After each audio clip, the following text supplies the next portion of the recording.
Oh, vibes were fire. It was tremendous storytelling. I mean, I'm married to a Latina woman, so I was kind of she was telling me everything. She was telling me everything that was going on. Cheat code. Yeah. That's a cheat code. I did have a cheat code in the house because she's like, get up and dance. I was like, what? She's like, that's what he's saying. I'm like, oh, okay.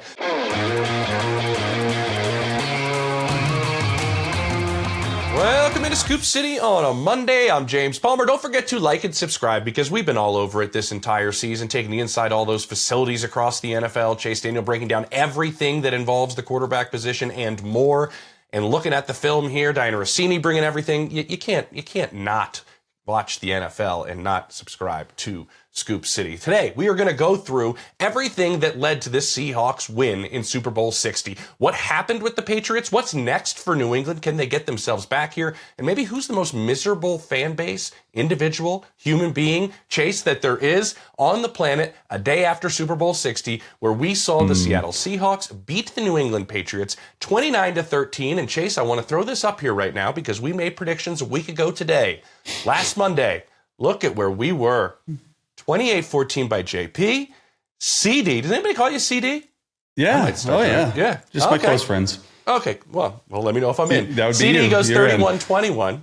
I'm on the fringe, maybe. We did a pretty good job with this. You crushed it. I mean, I was decently, but you were like, I mean come on, dude. Let's go. It was right. And honestly, it was not even that close. Like we 14, it was like, man, it was a blowout. That's impressive though by you. It's like, know ball or something. I appreciate it. Well, I spent a lot of time with CD, so I know ball a little bit. Let's get into what we saw from these Seahawks. Like you mentioned, Chase, that it didn't seem like the game was obviously nearly that close. We'll get into a couple of plays that maybe Christian Gonzalez made that made this game even a little closer. Could have been an absolute blowout if he wasn't unbelievable on the back end. Let's start up front. We knew this was one of the best interior pass rushes in football with what Seattle brings to the table, and you have all those big names in the middle of the defense.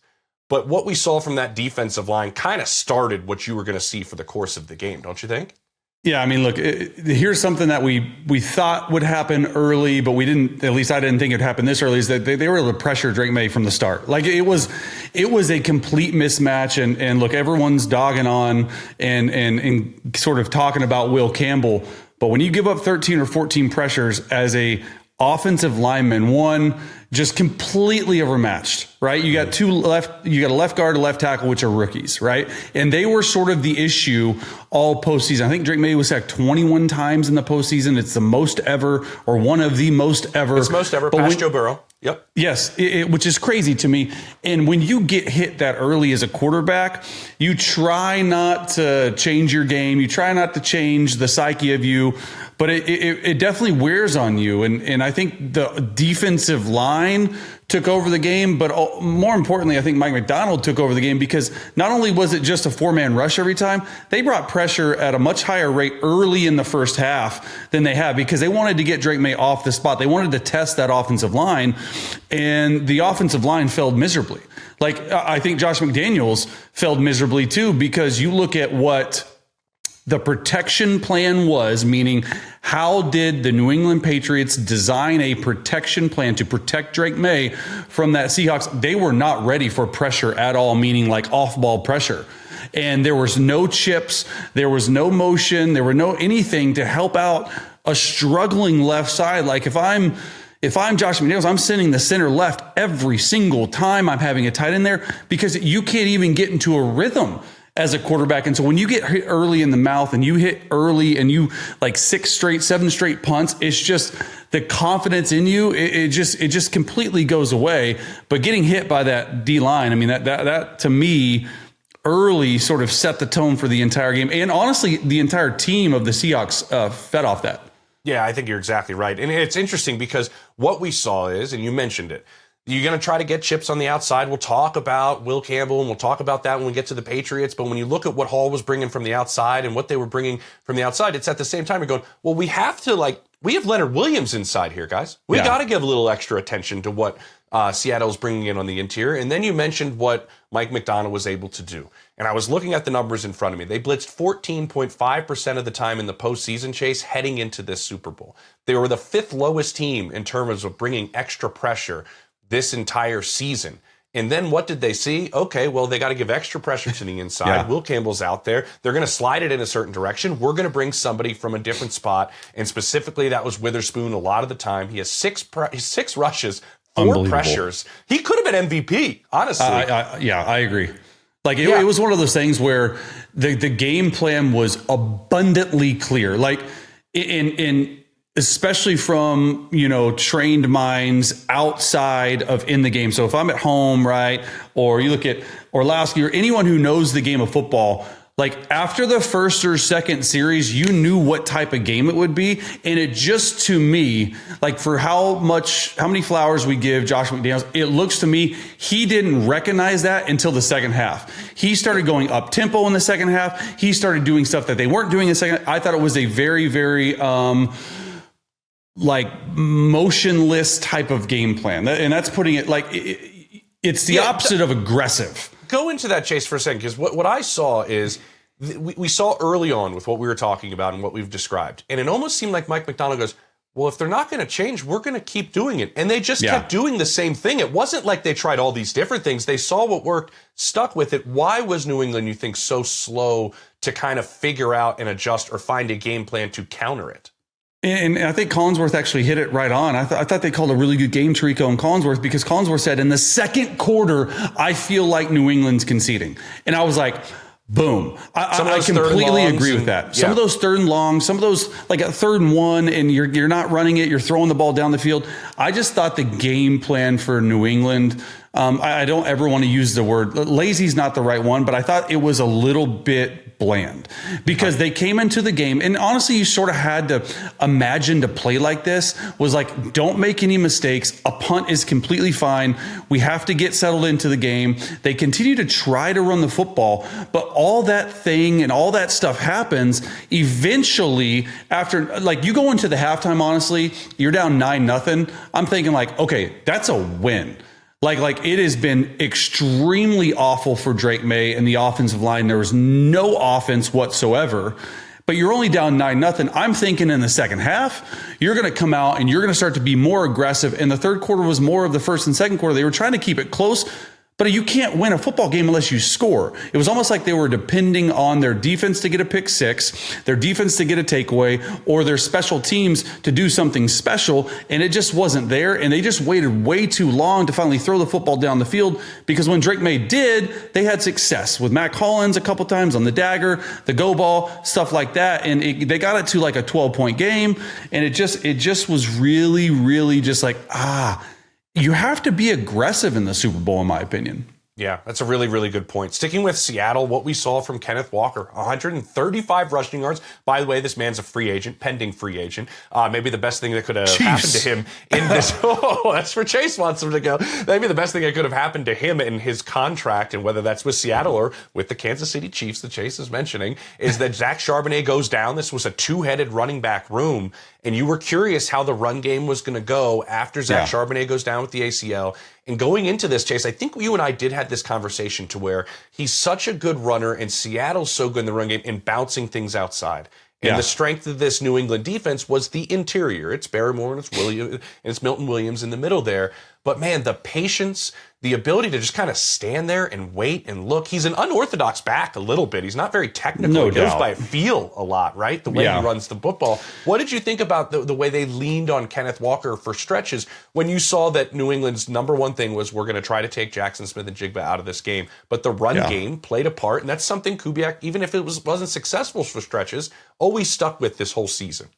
I thought it was a genius game plan because you don't want to put too much on Sam Darnold from the start, really any quarterback, because the Super Bowl is such a different game because you really don't feel like yourself. There's so much buildup. And when you get onto the field, you're just sort of like, you're not really playing good football. You're just sort of out there just running plays. And it can get a little bit scary at times for quarterbacks. Don't make the big mistake. Don't do this. And everything's like up tempo. Your blood's boiling. You're like all this stuff. But I thought that with 27 carries, it was very clear what Clint Kubiak wanted to do. He wanted to establish the line of scrimmage. He wanted to have these long drives to tire out the Milton Williams and everyone else. And when you can have long drives like that, and you can have Kenneth Walker running the football, that is really good. And then there was a couple times they set up some play action passes. The touchdown was completely set up from the first play of the game, outside zone.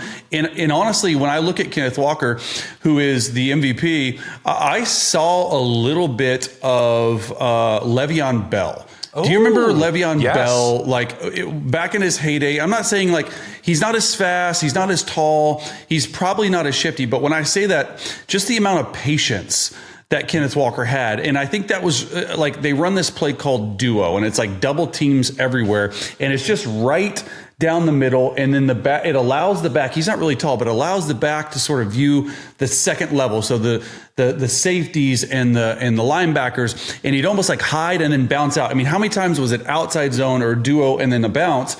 And that was just attacking the weakness, I guess you could say, of a really good New England Patriots defense. No one can just run right at you. That would never happen really against New England this year. And Kenneth Walker able to run the football so efficiently. I think that, and you look at what Sam Darnold did, I thought he played a lot better than a lot of people thought. Only 1 sack and made some timely throws, but it takes the pressure off the quarterback to where it's not just one dimensional, and you have to win the game, Sam Darnold. Yeah, and the way that he runs the football, you mentioned, it's just the widest defender can't let Kenneth Walker get outside of them. And that continued to happen. It was funny. I've always had this conversation with Maurice Jones-Drew over the years, and he tells me about the running backs he's evaluating. The number one thing he always brings up to be an NFL back, and obviously he did it at a very high level, he was like, stop, start. Stop, start is everything to him. And you see Kenneth Walker just kind of get to that line, stop, gather himself, and one step and he's gone in the spot that he picks. So with the way that they ran the football and the way that they had some of these tighter formations, right, the way they did it, Chase, and they've done it all season long, to where Clint Kubiak was setting that up. You mentioned and hinted on it earlier. I'd like it explained a little bit further. What you saw with some of those formations early on, and then how they were able to strike after the turnover and get the touchdown. Yeah, I mean, the first play of the game, if you watch and everyone watched, you go back, though, and look at it, it's just outside zone, which means the running back is running to a tight end. There's 2 tight ends on the left side of the formation. It's really a 3-by-1 formation. So 3 guys on the left side, they're just running there and just saying, hey, bodies on parade. Everyone just go. The landmark for the running back is the tight end. So it's outside. You want to get the ball outside. He was able to bounce it. But when I look back and I went back and watched the touchdown, I'm like, oh my gosh. Right, this is very similar, because on the very first play of the game where they run outside zone, the Patriots are in too high safety look. They roll down, and the flat defender to the side of the run really just gets so down far into the line, like lower and closer than linebacker level. And so there's just one guy back who has to cover a whole third of the field. And they did it another time on the first drive. They motioned to 3-by-1, this time with Cooper Kupp out of 11 personnel. And the Patriots did the exact same coverage. The flat defender, who's the widest outside guy, who's not allowed to have anyone go outside of him, they ran outside zone only for 3 yards. But you could tell it was like, all right, this is going to be open. And now on the touchdown run, they bring Barner in motion. They insert him inside the tight end. And once again, huge, heavy play action fake right at that safety, that flat defender I was talking about. And they have a post outside to clear out the corner. And then they run a corner route, and it's just wide open. It's like you're setting the tone. You know, you probably need a touchdown pass or 2 to win the game the way your defense is playing. You're probably going to run in one end, all this sort of things. But to have it set up from the first play of the game, that's elite play calling sequencing. Because I'm sure there were other times they had it, but he called it at the exact same time, at the exact same spot on the field in the red zone, which the second run they did, and they were testing him. It was just like that. You rarely see outside zone play action. A lot of the times it's inside to keep the quarterback inside the pocket. But Darnold ran it perfectly, and it couldn't have been a better play call. Unbelievable. I love it. You mentioned Darnold ran it perfectly. As we're winding up a couple of our last topics here on the Seahawks, everybody wanted to know if Sam could go out there, Chase, and win the big game, right? And win under pressure. We saw what happened in the postseason last year against the Rams, and everybody was curious, hey, another great regular season, can he do it? We saw it in the overtime game. We saw it in the postseason from Sam. At stretches, obviously, this is a very complete team, so he didn't have to put the team on his shoulders some of these games. But I'm looking at it from the reverse side that I feel like nobody's talking about. everybody wanted to have Sam Darnold either prove this to them or not. How about Sam Darnold to himself? What does this do for Sam in 2026 now that he's done it? Do you think we see a different player now that he's proved it to himself? I don't think he cared about everybody outside. But what does it change for Sam Darnold, do you think, heading into next season and the rest of his career?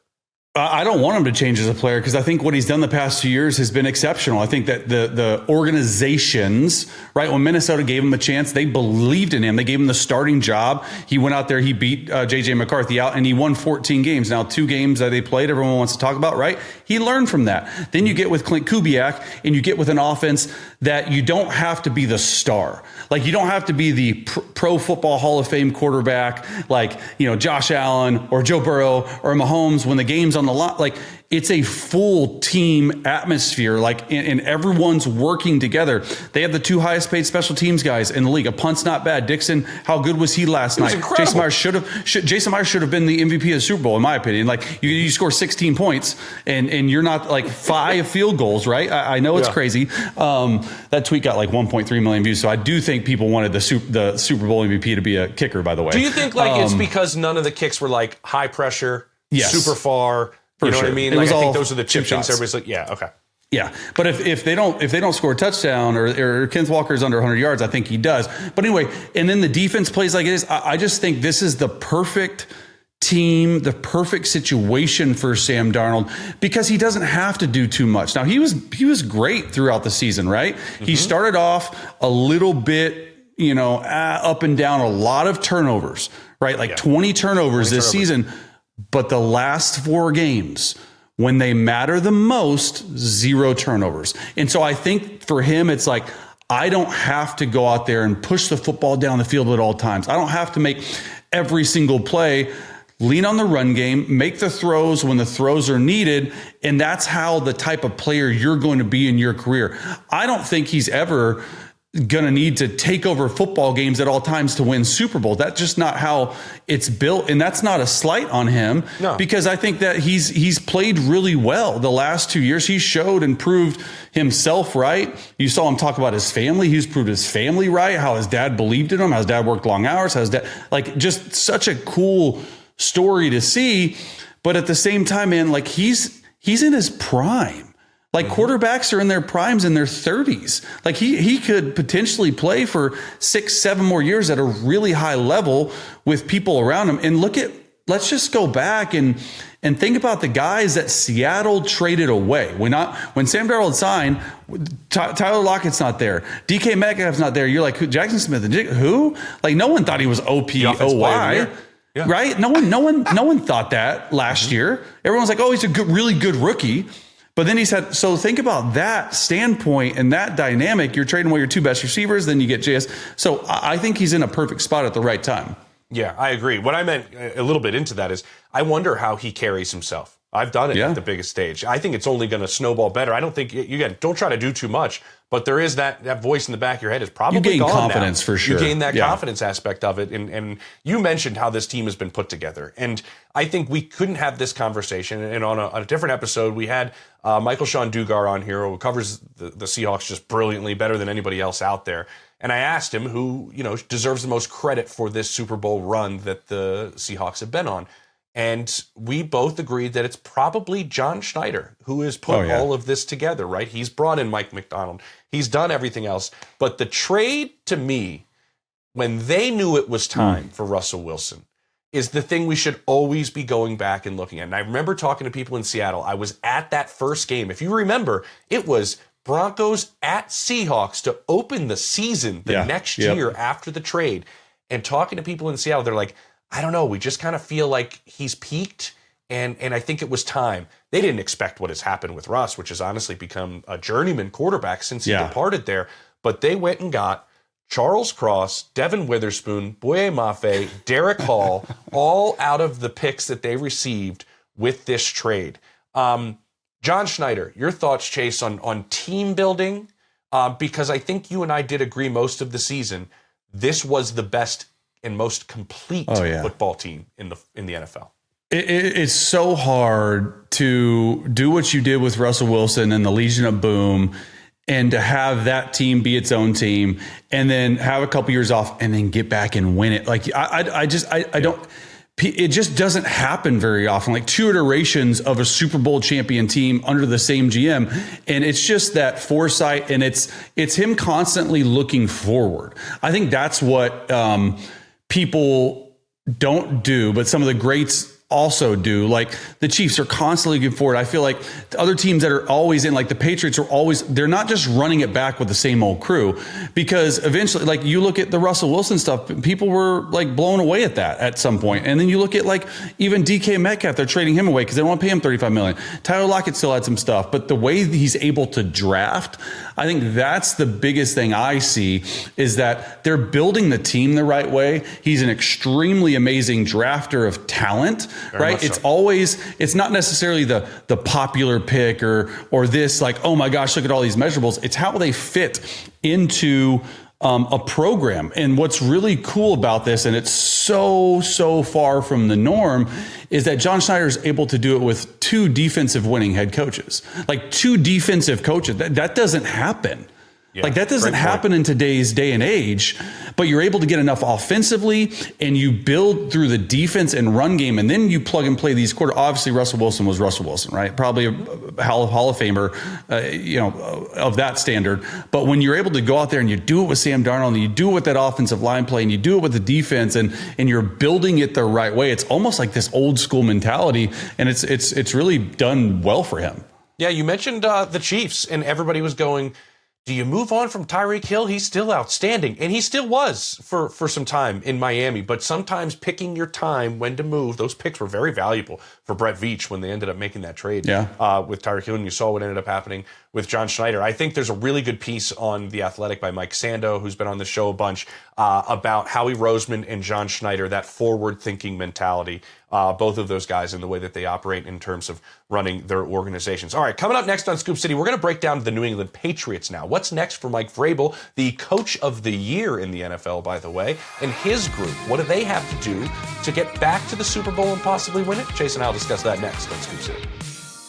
All right, welcome back to Scoop City. James Palmer, Chase Daniel with you, breaking down Super Bowl 60. We broke down every aspect, Chase, of the Seattle Seahawks and what they did as the most complete team in football in winning Super Bowl 60. The other team, a lot of people thought a Cinderella season for Mike Vrabel, coming off of a 4-win year. He becomes the head coach, wins Coach of the Year. Drake Maye just narrowly loses in the MVP to Matthew Stafford, but they come away from this Super Bowl 60 in kind of where do we go from here, right? Yeah. So what did you see that maybe on the field they could have possibly done different when you were watching the game and you rewatched the film going, I wonder if they could have done blank? Was there anything there that you thought maybe they could have done that could have changed the course of this game? Well, we talked about it a little bit in the A block. We talked about protection. I thought the protection plan was porous, and it was a lot of different situations unfolding in the game that Josh McDaniels, in my opinion,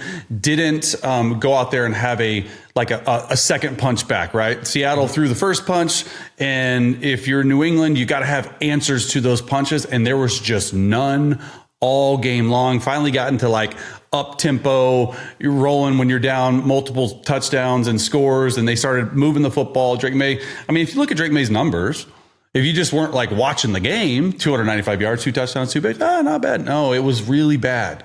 It was really bad. And I think the one thing offensively that they could have done, and we were talking about it before the show, is like, you got to come out in the second half when you're down 9-0. You got to be aggressive. And you have to run the football. There's no moving the pocket. There's no play action pass. There's none of this stuff that really the Patriots did a good job at all year long, because when you're a team like the Seahawks, you just sort of sit back and you just sort of wait, and you got such good pursuit angles. You have to sort of be able to trick them. And I'm watching, I'm like, okay, they're just running the same exact plays, almost like, how how much less aggressive can I be than what I normally would be? And you know, being with Sean Payton in the Super Bowl, you know, you start off a little bit, right? You have to grow aggressive as the game goes on because you have to score points. That's the name of the game. Score more points than them. And I just don't think that they did that. And probably the number one thing that I was a little surprised about was the lack of Drake Maye's legs, like the use of it, right? Like, the entire season, he's been really good, especially the postseason, of moving in the pocket and taking off to run. And that just tells me, one, he wasn't seeing it. Two, there weren't really holes. But three, I think he was hurt more than a lot of people probably realized. Like, obviously, he came out and said, I got pain-killing injections in my right shoulder. And, I mean, he got vitamin T, man. He got that Toradol, that good stuff. And he was even saying he couldn't feel his arm. And so when I look at the game, and I looked at it again this morning, right, all the passes, and it seemed like he was hesitant to pull the trigger. It seemed like some of these deeper throws were floating a little bit more. It seemed like, and I'm not making excuses, right, he didn't play well. But when I look at it and you actually break it down on what happened, it's stuff like that. And it's unfortunate because the little inaccuracies, and there was like 4 or 5 passes that I'm like, whoa, like this should be pretty easy for a guy like Drake Maye, who I think is going to be a superstar in the league someday. He has a bright future ahead of him. I think they're going to get back the way they're built. But when you see these small little misses in wide open pocket, there's 4 or 5. I'm like, you know, and I'm like, okay, maybe it is something with the shoulder that is injured, and it wasn't good, man.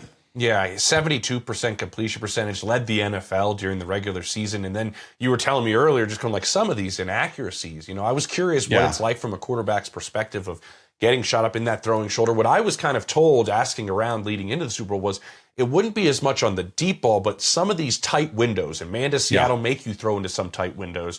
When he really has to muscle it in there, that's where you could see a little bit of a difference in terms of the arm, maybe a little bit of an inaccuracy, a little bit of an issue. And I think you did kind of see some of that. You touched on the legs of Drake Maye. I know that's a personal issue for you, Chase. But listen, I talked to some people there in midseason, 3/4 of the way through the year, and it was just like, hey, man, we're stealing 50, 60 yards a game. Yeah. With the way Drake can use his legs. And we're really banking off of that. And then Drake started to grow with it, going, especially against teams that run a lot of zone, Chase, was I can get guys to start putting their eyes on me a little bit, and then I can take that shot. It didn't seem like any of that was really coming together in terms of using his legs. And part of that, I think, is the protection up front. And I wanted to ask you this just point blank. After giving up 12 pressures, 4 incompletions directly, more or less because of him, 2 interceptions and 2 sacks, will Will Campbell be the left tackle for the New England Patriots next season, or do you see him sliding into potentially playing the guard position? Yeah, I mean, look, based on the season he's had, and this was a story of really the year for the Patriots. They got away with it, but he was, in my opinion, when he was drafted, he was a guard. He was a guard, but the left tackle, I mean, everyone knows this, is the most important position on the field for a right-handed quarterback. You got to be able to be comfortable being on an island, because you can't chip and you can't help every single play, because it ruins routes, it ruins checkdowns in the middle of the field, it ruins this type of stuff. It's a numbers game. And so when you do that, you got to really think hard about possibly moving them in. I mean, I had experience with this in 2013. I was with the Chiefs, or maybe it's 2013. One of these years, we drafted Eric Fisher, number 1 overall. I think it was 13. Yeah, I'm like, it's so many years, right? I think it was 2013. Andy Reid's first draft pick was Eric Fisher. I think that's right. Maybe it's not. Maybe it's 2014. Anyway, Eric Fisher started every single game as I believe, tackle, right tackle or left tackle. I don't remember which one. But it was one of those things that was almost worse than Will Campbell. Like this year, you look at the whole year, and yes, 2013, you look at the whole year and you look at him starting, and we're like, everyone on the offense is like, why are we not helping this? How is this guy the number 1 pick? Oh my gosh, like what's happened? Like it was worse than Will Campbell his first year. But when you go through a whole offseason, you get stronger. Your rookie year is so long. You get a little bit of time off to walk away from the game. He came back with this mentality like, all right, I've learned I need to get better. Don't move me. This is my spot. And he went into left tackle and he played like the number 1 overall pick, like almost gave up no sacks the 2014 year. So it depends on how he handles that, right? Because obviously he's drafted really high. He has all the stuff that he needs to be successful. But I would liken it to like an Eric Fisher situation. Like I would love for him to stay there. He doesn't look comfortable though. And I think the biggest thing too that I see is he's got good mechanics for the most part, but the bull rush on him is he struggles to sort of sit in there and handle a bull rush right at you. And that's what causes this push on the pocket. You can have push on the sides. You just can't have push right back into the quarterback's lap. Yeah, that's a huge part of it. And you know what? And I love that you mentioned the developmental aspect of it. And maybe it's a bit harsh of me to say, does he have to slide into guard right away? I know that's going to be an evaluation that goes on with Josh McDaniels and Mike Vrabel, and rightfully so with the way the season went. But also when you have a rookie guard next to you, I remember talking to a number of offensive linemen who have gone, well, my rookie season, I had a veteran right next to me, whether it's a guard talking about the tackle who was next to him or it's a tackle Chase talking about the guard who was next to him going, do you know what that did for me? And just the little stuff that they did during the week, the little stuff before the snap in terms of, and all this stuff to help me out. That's a rookie next to a rookie. That's tough. That gets into kind of my next question, which is essentially the youth of this New England Patriots team. They have plenty of money to spend this offseason. This past offseason, they essentially had to pay that suck tax, as I always call it, when you're trying to revamp your team and you maybe have to overpay for some guys. That shouldn't be the case moving forward with the coach of the year and a potential MVP on a rookie contract at the quarterback spot. Where would you like to see New England go to make sure that the momentum that they gained in the 2025 season continues to happen in 2026?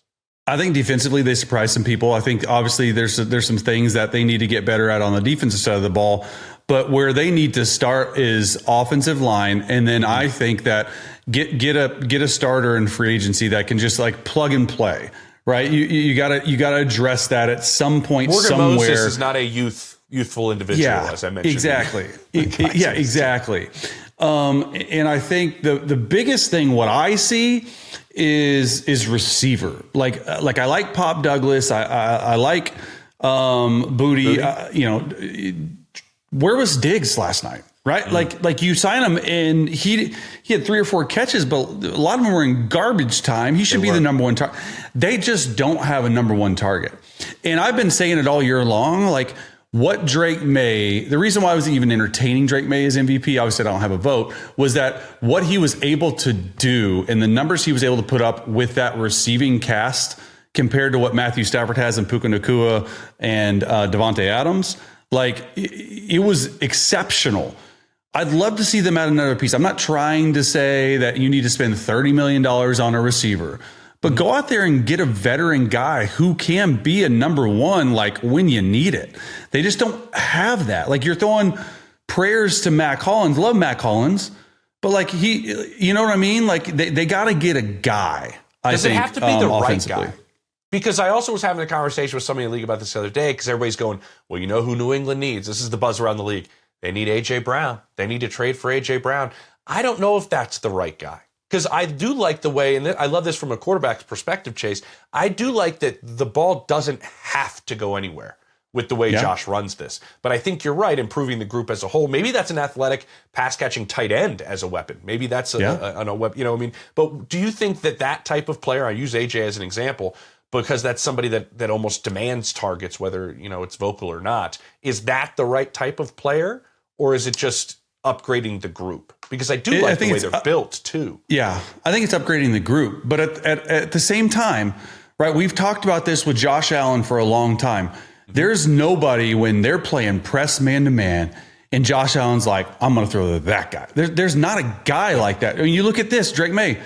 Where am I he doesn't know. And that's good. I think good offenses are like that. It's based on pure progression. So you don't just want to lock in on one guy. But I'm telling you, like, look, the few games I played, when I needed a play on third down and I looked at every single weapon offensively, forget about where my coach is telling me to go. Like Allen Robinson in his prime one-on-one, I'm going to him. Like, I don't care what the coverage is. He's double covered. I can make a good throw. I trust him. And boy, like him and Tariq Cohen, when I was playing with the Bears, I'm like, I told him, I'm like, look, bro, I don't care what route you're running. I'm throwing it to you. And like, go win. And that's just the mindset that these quarterbacks have sometimes is like, who do I trust? Who do I trust the most when the game's on the line? I don't think they have anyone like that. Like when I need 3 or 4 catches in a row, they don't have a guy like that. Yeah. I think he really, if you put truth serum in the veins of Drake Maye, he might say it's Kayshon Boutte is the guy he trusts. But I was going to say Boutte deep down the field for sure. Deep down the field to Boutte is probably where he feels the most trust with the pass catcher that he has. It's going to be interesting to see how they try to build this around him. Because we saw what Drake Maye was able to do. I'm looking now at the rest of the conference, Chase, and I was just sitting here going, okay, to get back to the Super Bowl in the AFC, I'm looking at the Ravens, the Chargers, the Chiefs, the Steelers, and the Bills all have either a new head coach or a new offensive coordinator. A lot of new with these teams. The New England Patriots actually have the continuity now heading into this year. And then the other group is obviously where are the Texans at, where are the Broncos at, where are the Jaguars at, and where's Cincinnati at with Joe Burrow. There's a lot of teams I mentioned there. Where do you think New England stacks up? I just find it interesting. These teams with absolutely dominant quarterbacks, like I mentioned in that first group, do have some new to them, even though Eric Bieniemy is returning in a sense. I mean, you just look at the quarterbacks in the AFC and what they could be. Forget about new head coach. Forget about that, right? I look at Josh Allen. I look at Lamar Jackson. I look at Patrick Mahomes. I look at all these other guys, right? Joe Burrow, even. Like, there's Herbert. always Herbie. Like with Mike McDaniel. Like, are you kidding me? Like, it's going to be, it's going to be really, really difficult to get back in the situation they were in again. Because to be completely honest with you, look at how many of these really great top 3 or 4 quarterbacks in the entire league, how many of them missed the playoffs? A lot. And that ain't gonna that ain't gonna happen again. So the road's gonna be tougher. Yeah, it really is. One quick note, I'll say this. I think Travion Henderson, talking to a couple people in year 2, might be a guy similar to Will Campbell going, very much so. Might be a guy similar to Will Campbell going, all right, now I learned the NFL. A lot to learn in the pass protection game that Josh Allen runs. It's very different than the way it was at Ohio State for him. Maybe he has some traits to be a weapon for Drake Maye as well. I think so. As they try to kind of figure out a little bit more offensive firepower around their young quarterback. All right, coming up next, got an interesting question for Chase. You don't want to miss this on Scoop City next. All right, finishing things up here on Scoop City on a Monday after Super Bowl 60. James Palmer, Chase Daniel with you. Chase, I have to ask you this because we haven't talked about it. I saw your tweet during the game or right after halftime. It was that halftime show was ... something. Thoughts on the halftime show? First one we've had without English. Yeah, it was interesting. I mean, the tweet was the tweet. And I think if I could have understood Spanish, then I would have liked it even more. I thought the vibes were good, though. Oh, vibes were fire. It was tremendous storytelling. I was I'm married to a Latina woman, so I was kind of she was telling me everything. She was telling me everything that's going on. Cheat code. That's a cheat code. I did have a cheat code in the house because she's like, get up and dance. I was like, what? She's like, that's what he's saying. I'm like, oh, okay. She's translating everything for me. I think people thought that I was like being like cryptic, and I was like, no, it's just like it was something. Meaning like it was a lot going on, and it was storytelling without words. And I mean, it definitely told the story, but it was hard to understand. Yeah, I saw Pedro Pascal out there, and I was like, "Let's go, Jessica Alba out there." Whoa! All these stars over there. I liked Ricky Martin. Dude, does Ricky Martin legit. Get older? I know. God. It looks like he's reverse aging. Ricky Martin, Benjamin Buttons, right there. Okay, let me ask you this: seriously, who is the most miserable today? I kind of stole this off of Dan Patrick a little bit, but I have to say this it's a great question. It's a great question. I changed it up a little bit. Is it Patriots fans? Is it Sean Payton, Bo Nix, and the Broncos? Because, man, I keep thinking about that injury right there. And just, Vikings fans, because, man, they're in a difficult spot right now. You just fire your general manager this late. You have a Super Bowl caliber roster and a maybe Super Bowl caliber head coach in a lot of people's minds.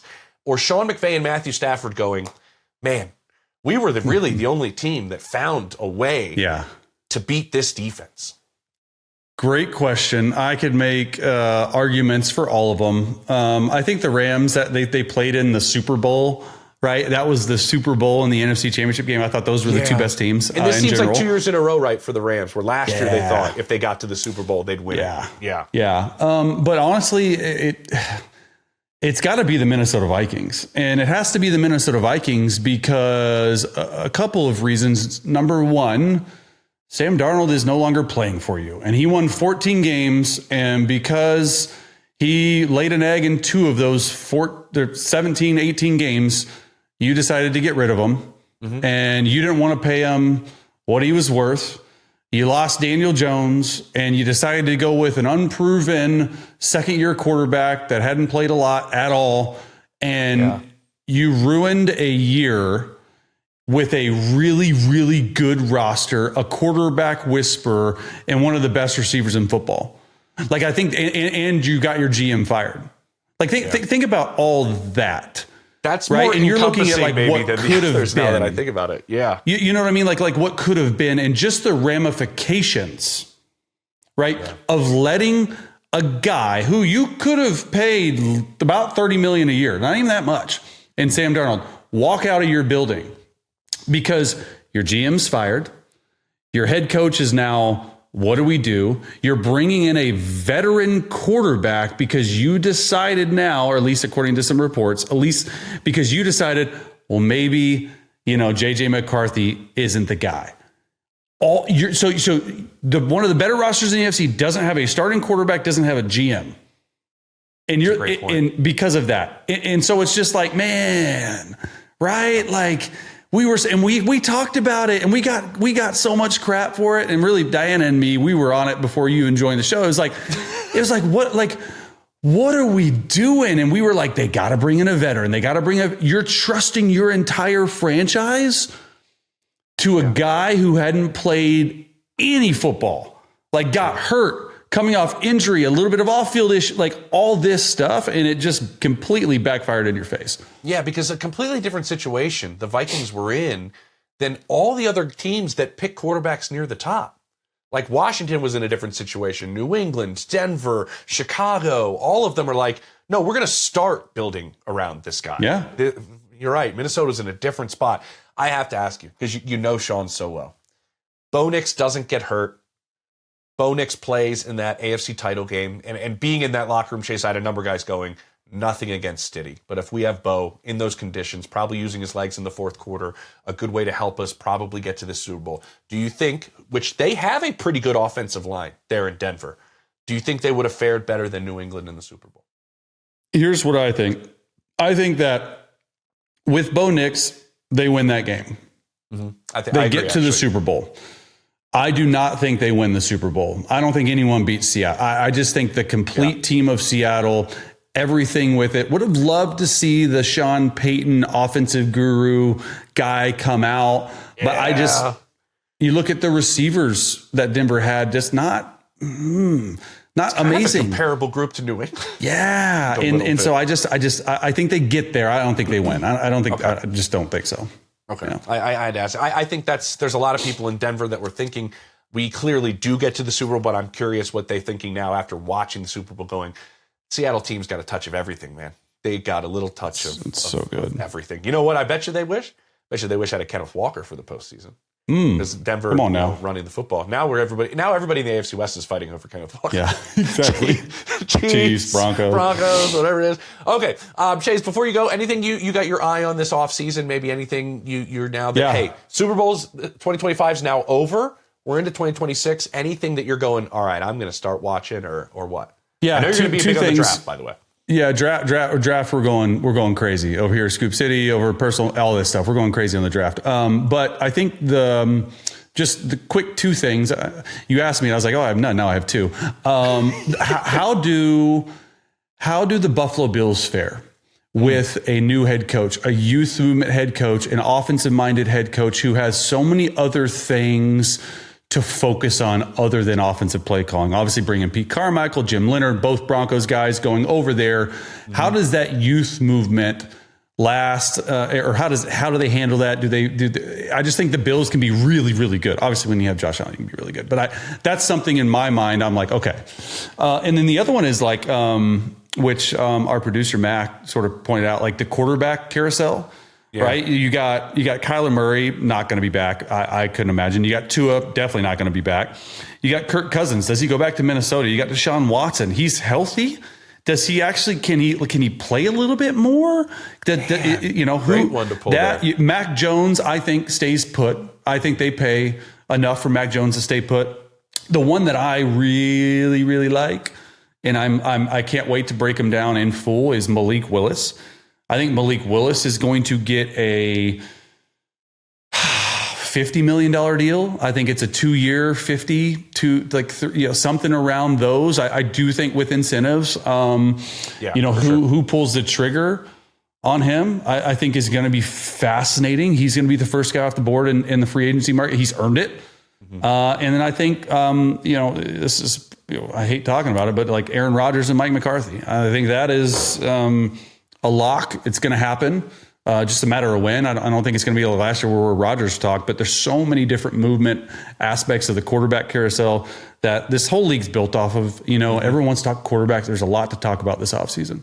Yeah, and I think you're right with, I was just thinking, how aggressive is somebody after Malik Willis? How aggressive is somebody to try to trade for Kyler Murray or Tua? I think that might be, and make sure everybody continues to tune into Scoop City this offseason, because there is no offseason in the NFL, and Chase will be breaking down these draft picks at the quarterback spot. But is that an indication, Chase, of after Fernando Mendoza, what the league thinks of these quarterbacks within the draft? If you're overly aggressive in certain aspects, I just want to see what ends up happening. In terms Malik of the Willis is number 2. Yep. Everyone's gonna try to go after him. If they can't, then I think it'll be early quarterback rankings. Ty Simpson, Garrett Nussmeier. The one thing too, and we'll get into it, this is like the last tease. Where in the world and what happens to Trinidad Chambliss? Because I really, the more I watch him, I broke him down this past week. The more I watch him, the more I like him. Obviously, there's an injunction versus the NCAA. There's a bunch of stuff going to happen this week. I think that could really flip the switch on who's quarterback 2 or quarterback 3 in this draft, depending on what happens with him. Okay, I love it. And we're going to have all of it right here on Scoop City. The regular season, the postseason, the Super Bowl, all now behind us. But that doesn't mean we slow down Chase. Doesn't mean we slow down at all. Chase is going to hit the film. He's going to be out there evaluating quarterbacks galore. Let's go. Check out everything he does because it's outstanding. It's better than anybody else. Chase, I will see you soon, my friend. Thank you. Thanks for watching Scoop City. Don't forget to like, subscribe, and feel free to leave a comment. New episodes of Scoop City drop every Monday, Wednesday, and Thursday.